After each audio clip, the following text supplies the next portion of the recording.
बिस्मिल्लाहिर्रहमानिर्रहीम अस्सलाम वालेकुम डियर स्टूडेंट्स। तो फाइनली आज हम चैप्टर नंबर 6 स्टार्ट करने जा रहे हैं। चैप्टर का नाम है chemical bonding.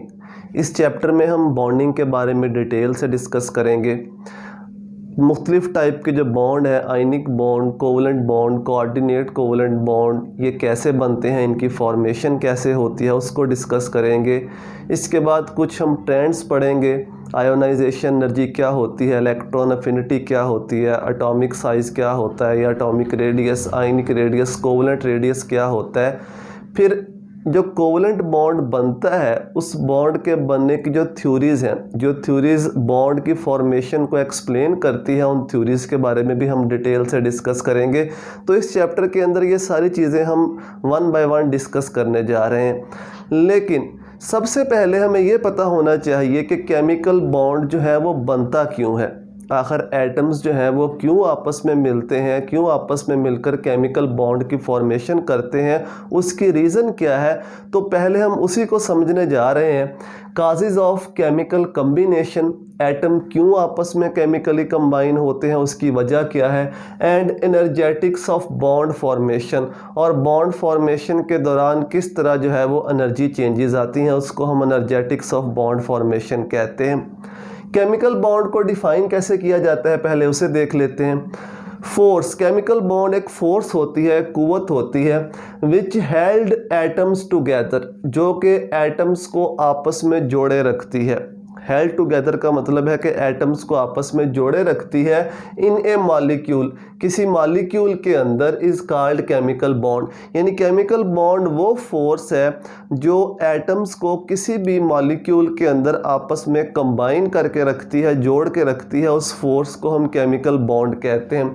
For example simple अगर हम वाटर की एग्जांपल लें, H2O, तो H2O के अंदर 2 हाइड्रोजन के एटम और 1 ऑक्सीजन के एटम, ये आपस में जुड़े हुए हैं, किसी फोर्स के तहत जुड़े हुए हैं आपस में। अगर हम इसका स्ट्रक्चर देखें तो इस तरह से होता है। ये जो मैंने लाइन लगाई है, ये लाइन वो फोर्स है जो इन एटम्स को आपस में जोड़ के रखती है। इसी फोर्स को हम केमिकल बॉन्ड का नाम देते हैं कि ये केमिकल बॉन्ड है जिसने इन एटम्स को आपस में जोड़ा हुआ है। इस तरह NaCl, sodium chloride, sodium chloride में भी एक स्पेशल इलेक्ट्रोस्टैटिक फोर्स होती है जो इन आयंस को आपस में जोड़ के रखती है। उस फोर्स को हम केमिकल बॉन्ड का नाम देते हैं। तो केमिकल बॉन्ड की डिफरेंट टाइप्स होती हैं। कोवलेंट भी हो सकता है, जो केमिकल बॉन्ड है वो आयनिक भी हो सकता है, उसको हम बाद में इस चैप्टर के अंदर डिस्कस करेंगे। तो सबसे पहले causes of chemical combination, atoms आपस में कंबाइन क्यों होते हैं। सबसे जो इसकी मेन रीज़न है वो है स्टेबिलिटी। अगर आपने इसको एक लफ्ज़ में एक्सप्लेन करना हो कि एटम्स क्यों कंबाइन होते हैं, टू गेन स्टेबिलिटी। एटम्स खुद को स्टेबलाइज करने के लिए केमिकल कम्बिनेशन करते हैं, बॉन्ड बनाते हैं, मॉलिक्यूल्स की फॉर्मेशन करते हैं। अब रूल हमने पढ़ा हुआ है कि इस दुनिया के अंदर जो चीज़ स्टेबल होगी वो एग्जिस्ट करेगी, जो चीज़ स्टेबल नहीं होगी वो एग्जिस्ट नहीं करेगी।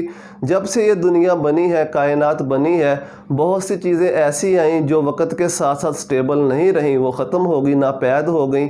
इस तरह से जो एटम्स होते हैं, एटम्स भी ख़ुद को स्टेबलाइज करने के लिए, स्टेबिलिटी को गेन करने के लिए केमिकल कम्बिनेशन करते हैं ताकि वो अपनी एनर्जी को लोअर कर सकें। जितनी एनर्जी लोअर होगी उतनी ही जो स्टेबिलिटी है वो ज़्यादा होगी। तो एटम्स की स्टेबिलिटी को हम कैसे डिफ़ाइन करते हैं, कैसे उसे डिसाइड करते हैं। इनिशियली उसके लिए 2 रूल्स हमने पढ़ रखे हैं, एक ऑक्टेट का रूल और duplet rule. Octet and duplet rule, duplet rule. Initially in rules के ज़रिए एटम्स की स्टेबिलिटी को डिफ़ाइन किया गया कि हर वो एटम जिसके आउटर शेल में या तो 2 इलेक्ट्रॉन होंगे या 8 इलेक्ट्रॉन होंगे तो वो स्टेबल होगा, वो स्टेबल रह सकेगा। लेकिन जिसके आउटर शेल में 2 या 8 इलेक्ट्रॉन नहीं होंगे वो केमिकल कम्बिनेशन करेगा खुद को स्टेबलाइज करने के लिए, अपनी एनर्जी को लो करने के लिए। ये भी हमने पढ़ रखा है कि जो नोबल गैसेस हैं, helium, neon, argon, xenon, krypton वगैरह ये स्टेबल होती हैं। क्यों स्टेबल होती हैं? क्योंकि ये इन रूल्स को फॉलो करती हैं, ऑक्टेट एंड डुप्लेट रूल को। हीलियम के आउटर शेल में 2 इलेक्ट्रॉन होते हैं, बाकियों के आउटर शेल में 8 इलेक्ट्रॉन होते हैं। चूँकि ये इन रूल्स को फॉलो करती हैं, इसलिए हम कहते हैं कि जो नोबल गैसेज हैं वो स्टेबल होती हैं, वो एटॉमिक फॉर्म में ही स्टेबल रहती हैं, ये केमिकल बॉन्ड फॉर्मेशन में हिस्सा नहीं लेती। ज़ीनॉन के कुछ कंपाउंड्स नॉन हैं, बाकी जो नोबल गैसेस हैं वो यूजली केमिकल कम्बिनेशन नहीं करती, बॉन्ड फॉर्मेशन नहीं करती। क्यों नहीं करती? क्योंकि ये स्टेबल है, ये इन रूल्स को फॉलो करती हैं। अब हर एटम की ये ख्वाहिश होती है कि वो अपनी कन्फिग्रेशन को नोबल गैस जैसी कन्फिग्रेशन बनाए। सिंपल ऐसे कह लो कि हर एटम की ये ख्वाहिश होती है कि वो अपने आउटर शेल में 2 या 8 इलेक्ट्रॉन को पूरा करे। जब वो 2 या 8 इलेक्ट्रॉन को पूरा करेगा तो उसकी स्टेबिलिटी बढ़ेगी, एनर्जी कम होगी। तो एटम्स स्टेबिलिटी गेन करने के लिए अपनी कन्फिग्रेशन को नोबल गैसेस जैसा बनाने के लिए, ताकि उनकी एनर्जी लोअर हो सके, वो दूसरे एटम्स के साथ कंबाइन होते हैं। वो कम्बिनेशन डिफरेंट तरीक़ों से हो सकता है, इलेक्ट्रॉन की शेयरिंग से भी हो सकता है। इलेक्ट्रॉन की जब शेयरिंग होगी तो उसे हम कोवलेंट बॉन्ड कहेंगे, जिस तरह ये वाटर के अंदर ये जो लाइनें हैं ये कोवलेंट बॉन्ड को शो करती हैं। या कैसे कंबाइन हो सकते हैं? इलेक्ट्रॉन की लूज और गेन से। एक एटम अपना इलेक्ट्रॉन लूज करे, दूसरा गेन करे, तो आइंस बनते हैं। आइंस के दरमियान इस बॉन्ड को हम आयनिक बॉन्ड कहते हैं और इस फोर्स को हम इलेक्ट्रोस्टैटिक फोर्स ऑफ अट्रैक्शन कहते हैं। यानी जो केमिकल कम्बिनेशन है वो डिफरेंट वे से हो सकता है।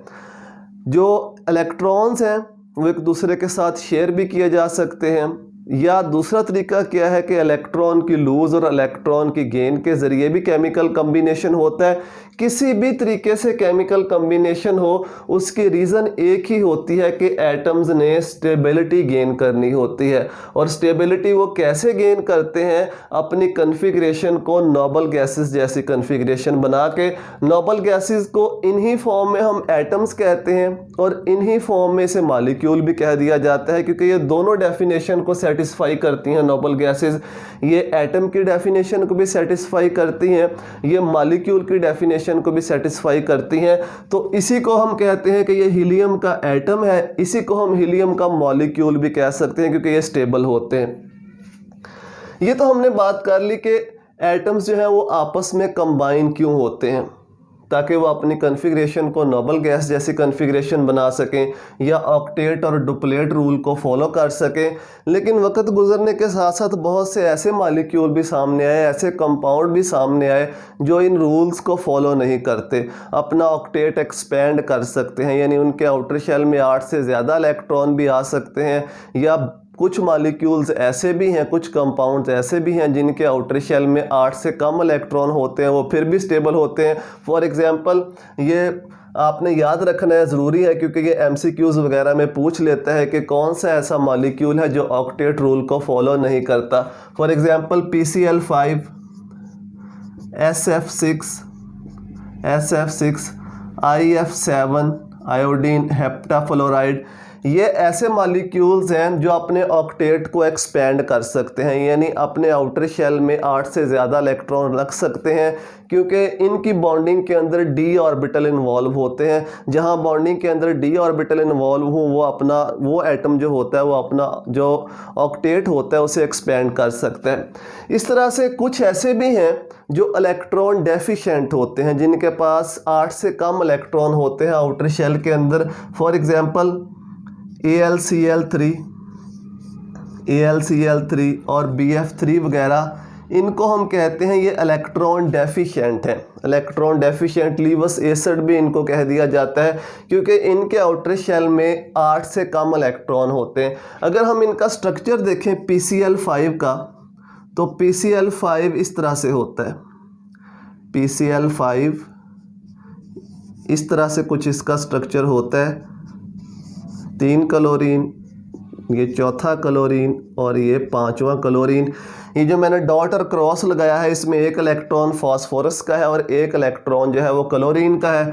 तो क्लोरीन के पास इस तरह से मज़ीद इलेक्ट्रॉन भी होते हैं जो बॉन्डिंग में पार्टिसिपेट नहीं कर रहे होते, उनको भी मैं यहाँ पे शो कर देता हूँ ताकि आपको इजीली समझ आ जाए ऑक्टेट किस तरह से एक्सपेंड होता है। ये वाला भी क्लोरीन।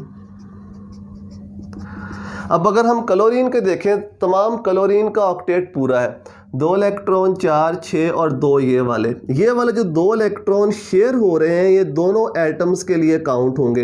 ये फास्फोरस के लिए भी काउंट होंगे और ये क्लोरीन के लिए भी काउंट होंगे। तो 2, 4, 6 और 8 तमाम क्लोरीन का जो ऑक्टेट है वो पूरा है। लेकिन अगर हम फास्फोरस का देखें, 2 ये वाले इलेक्ट्रॉन, 2 ये वाले 4, 2 ये वाले 6, 2 ये वाले 8 और 2 ये वाले 10 इलेक्ट्रॉन, यानी फास्फोरस के आउटर शेल में 10 इलेक्ट्रॉन है। इसका मतलब फास्फोरस जो अपना ऑक्टेट है उसे एक्सपेंड कर सकता है। क्यों एक्सपेंड कर सकते हैं? क्योंकि इस फास्फोरस के अंदर जो d ऑर्बिटल्स होते हैं वो भी बॉन्डिंग में इन्वॉल्व हो सकते हैं। इस तरह से SF6 को अगर आप देखें तो बिल्कुल सेम यही केस होगा SF6 का। SF6 इस तरह से 6 इसके साथ जो है फ्लोरीन लगे होंगे, SF6 के साथ 4 फ्लोरीन, 5 फ्लोरीन और ये 6 फ्लोरीन। अब इसमें फ्लोरीन का जो ऑक्टेट है वो तो पूरा होगा, क्योंकि फ्लोरीन के पास जो है 6 इलेक्ट्रॉन ये वाले होते हैं और 2 ये वाले शेयर जो है 8 इलेक्ट्रॉन फ्लोरीन के पास पूरे होंगे। लेकिन सल्फ़र के पास 2, 4, 6, 8, 10 और 12, इसके आउटर शेल में टोटल 12 इलेक्ट्रॉन है, क्योंकि सल्फ़र भी अपना आउटर शेल एक्सपेंड कर सकता है, क्योंकि सल्फ़र के भी d ऑर्बिटल बॉन्डिंग में इन्वॉल्व हो सकते हैं। इस तरह से अगर हम BF3 को देखें, BF3 boron trifluoride, boron trifluoride, इसको अगर हम देखें तो कुछ इस तरह से फ्लोरीन, अगेन फ्लोरीन का जो ऑक्टेट है वो तो पूरा होगा। फ्लोरीन के 6 ये वाले इलेक्ट्रॉन और 2 ये वाले 8, इस तरह इसके भी 8 पूरे हो जाएंगे, इसके भी 8 पूरे हो जाएंगे। लेकिन बोरोन के पास सिर्फ 6 इलेक्ट्रॉन है, यानी अभी भी इसका ऑक्टेट पूरा होने के लिए इसे 2 इलेक्ट्रॉन रिक्वायर्ड है, कमी है इलेक्ट्रॉन की। इसीलिए इन मॉलिक्यूल्स को हम इलेक्ट्रॉन डेफिशिएंट कहते हैं। और ये मॉलिक्यूल्स जो हैं ये अपना ऑक्टेट एक्सपेंड कर सकते हैं, क्योंकि इनके अंदर जो d ऑर्बिटल्स होते हैं वो बॉन्डिंग के अंदर इन्वॉल्व होते हैं। तो इस चीज़ को आपने जहन में रखना है कि बहुत सारे मॉलिक्यूल्स ऐसे हैं जो ऑक्टेट और डुप्लेट रूल को फॉलो नहीं करते। ऑक्टेट एक्सपेंड भी हो सकता है या 8 इलेक्ट्रॉन से कम भी हो सकते हैं। उनकी एग्जांपल्स याद रखनी है, क्योंकि ये MCQs में काफ़ी दफ़ा ये पूछा जा चुका है कि कौन सा मॉलिक्यूल ऑक्टेट रूल को फॉलो नहीं करता। चलिए, ये तो हमने समझ लिया कि जो एटम्स हैं वो केमिकली क्यों कंबाइन होते हैं। सिंपल एक वर्ड में हम कहें तो स्टेबिलिटी गेन करने के लिए एटम्स आपस में केमिकल कम्बिनेशन करते हैं। अब इसका दूसरा हिस्सा देखते हैं, एनर्जेटिक्स ऑफ बॉन्ड फॉर्मेशन। जब एटम्स एक दूसरे के करीब आते हैं तो उस वक्त एनर्जी चेंजेस किस तरह से होती हैं, इसी में हम पढ़ेंगे। बॉन्ड लेंथ, बॉन्ड डिस्टेंस या कंप्रोमाइजिंग डिस्टेंस क्या होता है, उसकी डेफिनेशन भी इसी के अंदर पढ़ेंगे। तो चलिए इसको एक्सप्लेन करते हैं। जब एटम्स बॉन्ड बनाने के लिए एक दूसरे के करीब आते हैं तो दोनों किस्म की फोर्सेस ऑपरेट कर रही होती हैं। अट्रैक्टिव फोर्सेस भी ऑपरेट कर रही होती हैं, रिपल्सिव फोर्सेस भी। वो फोर्सेस जो एटम्स को एक दूसरे के नज़दीक लाती हैं अट्रैक्टिव फोर्सेस, जो एक दूसरे से दूर लेके जाती हैं वो रिपल्सिव फोर्सेस होती हैं। अगर अट्रैक्टिव फोर्सेस डोमिनेट करेंगी तो सिस्टम की स्टेबिलिटी कम होगी, सिस्टम की स्टेबिलिटी बढ़ेगी, पोटेंशियल एनर्जी कम होगी, स्टेबिलिटी बढ़ेगी। लेकिन अगर रिपल्सिव फोर्सेस डोमिनेट करेंगी तो एनर्जी बढ़ेगी, एनर्जी बढ़ने से जो स्टेबिलिटी होगी वो कम हो जाएगी। इसी को हम हाइड्रोजन के मॉलिक्यूल की फॉर्मेशन की मदद से एक्सप्लेन करते हैं। जब हाइड्रोजन के 2 एटम्स एक दूसरे के करीब आते हैं हाइड्रोजन का मॉलिक्यूल बनाने के लिए, तो दोनों किस्म की फोर्सेस ऑपरेट कर रही होती हैं, अट्रैक्टिव भी और रिपल्सिव भी। हाइड्रोजन की इलेक्ट्रॉनिक कॉन्फ़िगरेशन क्या होती है, 1s1, 1s शेल के अंदर या 1s ऑर्बिटल के अंदर एक इलेक्ट्रॉन होता है। अगर हम हाइड्रोजन का इसको डायग्राम के ज़रिए ड्रा करें तो ये इसका न्यूक्लियस और ये इसका फर्स्ट शेल एक हाइड्रोजन का, इसके अंदर एक इलेक्ट्रॉन, ठीक है। ये एक हाइड्रोजन का एटम, इस तरह से दूसरा हाइड्रोजन का एटम, ये इसका फर्स्ट शेल, इस फर्स्ट शेल में एक इलेक्ट्रॉन और ये इसका न्यूक्लियस, न्यूक्लियस के ऊपर कौन सा चार्ज होगा, पॉजिटिव चार्ज। अब दोनों किस्म की फोर्सेस कैसे ऑपरेट करते हैं। इस एटम का जो न्यूक्लियस होगा, चूँकि न्यूक्लियस पे पॉजिटिव चार्ज है, तो पॉजिटिव चार्ज वाला न्यूक्लियस इस इलेक्ट्रॉन को अपनी तरफ अट्रैक्ट करेगा। ये अट्रैक्टिव फोर्स हो गई। ये कौन सी फोर्स हो गई, ये अट्रैक्टिव फोर्स हो गई। इस तरह से इस एटम का जो न्यूक्लियस है वो इस इलेक्ट्रॉन को अपनी तरफ अट्रैक्ट करेगा, ये इसको अपनी तरफ अट्रैक्ट करेगा। ये भी कौन सी फोर्स हो गई, ये भी अट्रैक्टिव फोर्स हो गई। ये वाला जो इलेक्ट्रॉन है इस इलेक्ट्रॉन को रिपेल करेगा, क्योंकि हमें पता है सेम चार्जेस एक दूसरे को रिपेल करते हैं, ये रिपल्सिव फोर्स हो गई। इसका न्यूक्लियस इसके न्यूक्लियस को रिपेल करेगा, अगेन सेम चार्जेस, न्यूक्लियस पे पॉजिटिव चार्ज होता है। तो ये दोनों जो फोर्सेस हैं इलेक्ट्रॉन और इलेक्ट्रॉन के दरमियान, न्यूक्लियस और न्यूक्लियस के दरमियान, ये कौन सी फोर्सेस होगी, रिपल्सिव फोर्सेस। यानी जब एटम्स करीब आते हैं तो अट्रैक्टिव फोर्सेस भी ऑपरेट कर रही होती हैं, रिपल्सिव फोर्सेस भी ऑपरेट कर रही होती हैं। अगर तो रिपल्सिव फोर्सेस डोमिनेट कर जाएंगे, सिस्टम की एनर्जी बढ़ेगी, ये एटम एक दूसरे से दूर भाग जाएंगे, बॉन्ड नहीं बनेगा। लेकिन अगर अट्रैक्टिव फोर्सेस डोमिनेट कर जाएंगी तो एक ऐसी स्टेज आएगी जहाँ पे सिस्टम की जो एनर्जी होगी मिनिमम होगी। जब एनर्जी मिनिमम होगी तो स्टेबिलिटी मैक्सिमम होगी। जितनी एनर्जी कम होगी सिस्टम की उतनी ही स्टेबिलिटी ज़्यादा होगी। तो अगर ये वाली फोर्सेस डोमिनेट करती हैं, अट्रैक्टिव फोर्सेस, तो ये जो एटम्स हैं एक दूसरे के साथ केमिकली कंबाइन हो जाएंगे, इनके दरमियान बॉन्ड फॉर्मेशन हो जाएगी। इन केस ऑफ हाइड्रोजन ये देखा गया है कि जब हाइड्रोजन के एटम एक दूसरे के करीब आते हैं तो अट्रैक्टिव फोर्सेस डोमिनेट करती जाती हैं, एनर्जी कम होती जाती है, पोटेंशियल एनर्जी कम होती जाती है, और एक ऐसी स्टेज आती है जहाँ पे जो पोटेंशियल एनर्जी है वो मिनिमम होती है, कम से कम होती है। जब पोटेंशियल एनर्जी मिनिमम होगी तो इसका मतलब है कि उस स्टेज के ऊपर जो स्टेबिलिटी होगी वो मैक्सिमम होगी। इसको हम डायग्राम के ज़रिए या ग्राफ के ज़रिए इसको एक्सप्लेन भी कर सकते हैं। सपोज ये दो हाइड्रोजन के एटम हैं जो पहले एक दूसरे से इन्फिनिटी डिस्टेंस पर थे, यानी जहाँ पर इनके दरमियान अट्रैक्शन नहीं थी। जब ये एक दूसरे के करीब आना शुरू हुए, तो दोनों किस्म की फोर्सेस ऑपरेट कर रही हैं इनके ऊपर। लेकिन चूंकि अट्रैक्टिव फोर्सेस डोमिनेट कर रही हैं, अट्रैक्टिव फोर्सेस जब डोमिनेट करेंगी तो पोटेंशियल एनर्जी कम होगी, स्टेबिलिटी बढ़ेगी, ये एटम एक दूसरे के करीब आएंगे। जिस तरह से ये एटम एक दूसरे के करीब आते जाएंगे उसी तरह से जो एनर्जी होगी वो मज़ीद कम होती जाएगी, और एक ऐसी स्टेज आएगी जहाँ पे जो पोटेंशियल एनर्जी है वो मिनिमम हो जाएगी, कम से कम हो जाएगी। इसका मतलब है कि उस स्टेज के ऊपर जो स्टेबिलिटी है वो मैक्सिमम होगी। ऊपर को पोटेंशियल एनर्जी इंक्रीज़ हो रही है, अगर हम इसे ग्राफ के ज़रिए ड्रा करें, पोटेंशियल एनर्जी इंक्रीज़ हो रही है। पहले पोटेंशियल एनर्जी ज़्यादा थी जब एटम्स दूर दूर थे, जैसे जैसे करीब आते गए अट्रैक्टिव फोर्सेस डोमिनेट करती गई तो पोटेंशियल एनर्जी कम होती गई। इस स्टेज के ऊपर आके जो पोटेंशियल एनर्जी है वो सिस्टम की मिनिमम है। पोटेंशियल एनर्जी मिनिमम का मतलब जो स्टेबिलिटी है वो मैक्सिमम है। इस स्टेज के ऊपर स्टेबिलिटी मैक्सिमम। अब इस चीज़ को भी ऑब्जर्व किया गया कि जब ये एटम इससे ज़्यादा करीब आते हैं तो भी एनर्जी बढ़ना शुरू हो जाती है। जब इससे ज़्यादा करीब आते हैं ये वाले एटम तो भी एनर्जी बढ़ना शुरू हो जाती है। और एटम्स कभी भी नहीं चाहते कि वो मैक्सिमम एनर्जी स्टेट पे या ज़्यादा एनर्जी स्टेट पे रहें, क्योंकि इस स्टेट के ऊपर, इस जगह के ऊपर जो स्टेबिलिटी है वो मैक्सिमम है, पोटेंशियल एनर्जी मिनिमम है। तो हम कहते हैं कि इस स्टेज के ऊपर इन दोनों हाइड्रोजन एटम्स के दरमियान बॉन्ड फॉर्मेशन हो चुकी है।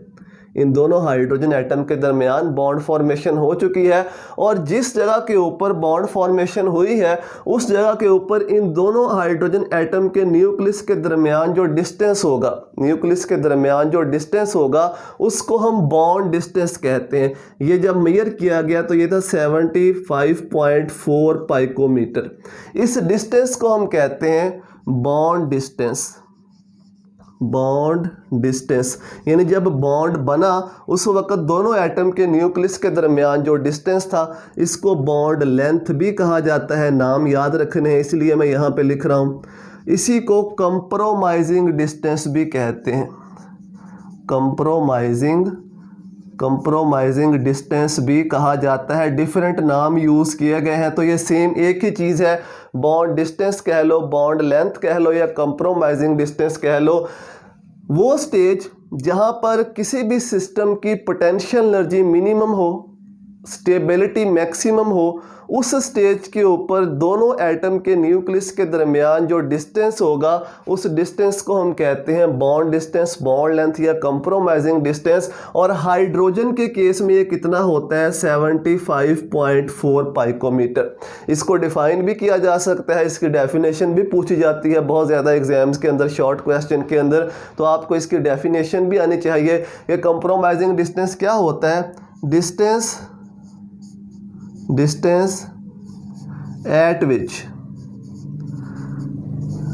which stability of a system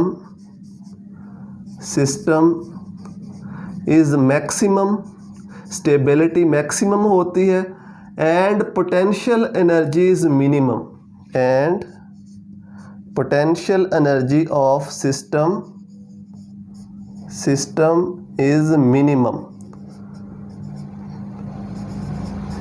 minimum. इस स्टेज के ऊपर जब स्टेबिलिटी मैक्सिमम होगी, पोटेंशियल एनर्जी मिनिमम होगी, इस स्टेज के ऊपर जो न्यूक्लियस के दरमियान डिस्टेंस होगा दोनों एटम के, उस डिस्टेंस को हम कहेंगे बॉन्ड लेंथ। और जब ये एटम करीब आते हैं पोटेंशियल एनर्जी डिक्रीज होती है, इसका मतलब एनर्जी रिलीज हो रही है। तो इस स्टेज के ऊपर जब बॉन्ड फॉर्मेशन होती है, हाइड्रोजन से कितनी एनर्जी रिलीज होती है 436 किलो जूल पर मोल, 436 किलो जूल पर मोल। यानी हाइड्रोजन के मॉलिक्यूल की जब फॉर्मेशन होती है, एक मोल जब हाइड्रोजन का बनता है तो इतनी एनर्जी रिलीज होती है। अगर हम हाइड्रोजन के एक मोल को तोड़ के वापस एटम्स में कन्वर्ट करना चाहें तो इतनी एनर्जी हमें वापस देनी पड़ेगी, फिर वो एक मोल टूटेगा और वापस वो हाइड्रोजन एटम्स में कन्वर्ट होगा। इसको हम कहते हैं बॉन्ड एनर्जी। इस एनर्जी को क्या कहा जाता है, बॉन्ड एनर्जी।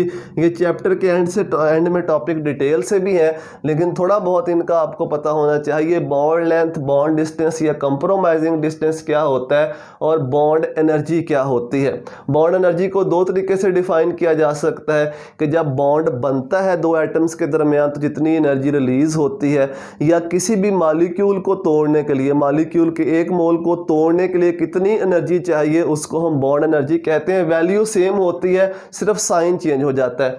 जब बॉन्ड बनेगा एनर्जी रिलीज होगी तो ये नेगेटिव साइन आएगा, एक्सोथर्मिक होगा। अगर तोड़ने के लिहाज से करें तो फिर इसके साथ पॉजिटिव साइन आएगा, क्योंकि एंडोथर्मिक होगा, हमें इतनी एनर्जी वहां पे देनी पड़ेगी। तो इन चीज़ों का आपने ज़हन में रखना है कि किस तरह से एनर्जी चेंजेस आती हैं। जब बॉन्ड बनता है तो अट्रैक्टिव फोर्सेस भी ऑपरेट कर रही होती हैं, रिपल्सिव फोर्सेस भी ऑपरेट कर रही होती हैं। अट्रैक्टिव फोर्सेस डोमिनेट करेंगी तो बॉन्ड बनेगा, अगर रिपल्सिव फोर्सेस डोमिनेट कर जाएंगी तो बॉन्ड फॉर्मेशन नहीं होगी। स्टेबिलिटी कहाँ पे मैक्सिमम होती है, जहाँ पे सिस्टम की पोटेंशियल एनर्जी मिनिमम होती है। हाइड्रोजन के केस में स्टेबिलिटी कहाँ पे मैक्सिमम है, जब दोनों एटम के न्यूक्लियस के दरमियान कितना डिस्टेंस है 75.4 पाइकोमीटर, और इसी डिस्टेंस को हम क्या कहते हैं, बॉन्ड डिस्टेंस, बॉन्ड लेंथ या कंप्रोमाइजिंग डिस्टेंस कहा जाता है। और इस केस में, हाइड्रोजन के केस में बॉन्ड एनर्जी कितनी होती है 436 किलो जूल पर मोल। तो उम्मीद है कि जो बातें मैंने आपको समझाने की कोशिश की है वो आपको समझ में आ गई होंगी। अगर आपको ये वीडियोस हेल्पफुल लगती हैं तो अपने दोस्तों के साथ शेयर करें, उनको बताएं ताकि वो भी हेल्प ले सकें। दुआ में याद रखिएगा। अल्लाह हाफिज़।